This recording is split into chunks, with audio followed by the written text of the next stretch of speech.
Hi, I'm Steve Marriott. Welcome to 180 and 180. In this session, I want to give you an alternative perspective on introductions. What are the things that you can do that will actually ignite your introduction? You see, we're all familiar with first impressions last. So what are the things that you could do differently that would make you more memorable, make you the person who people actually wanted to talk to and were interested in, as opposed to doing the formalities of reeling off what you used to do on your CV? You see, that's what we tend to do in most introductions. We're focusing on where we were in the past, what we've achieved in the past, and maybe if we're brave enough, we might talk about some of the learnings in the past. But that's really not what people are interested in and fascinated in. So, what is that? Now, when people come together to work, there are three things that come into play. Firstly, it's your level of motivation.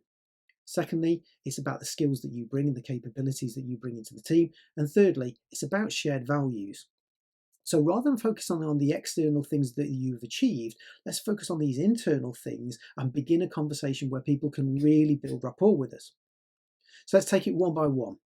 When we talk about motivation, rather than answering the standard question about, talk to me about your motivation or talk to me about a time when you were motivated, why don't you talk about what are the things that excited you about this role? Why did you choose to make an application for this role or join this team? What is it uniquely about them that actually got into your grey matter and said, that's where I want to be?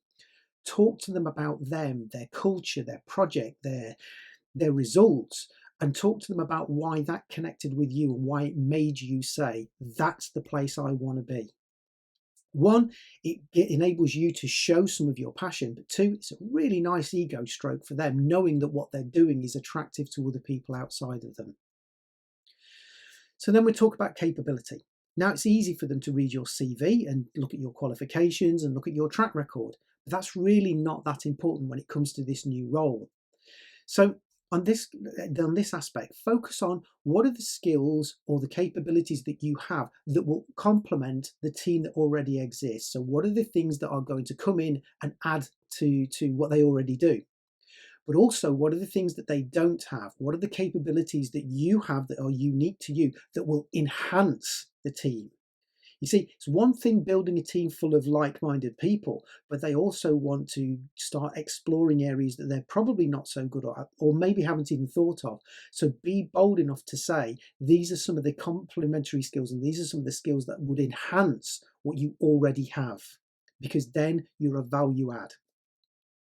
And then finally, talk about values. Now, it's easy to talk about valuing honesty and integrity and all of those kind of things, but talk about the values that you have in the way that you work. What's important for you to be able to feel like you're doing a good job? Is it about delivery? Is it about accuracy? Is it about customer service? Talk openly, honestly about what it is that you really strive to create when you do a piece of work.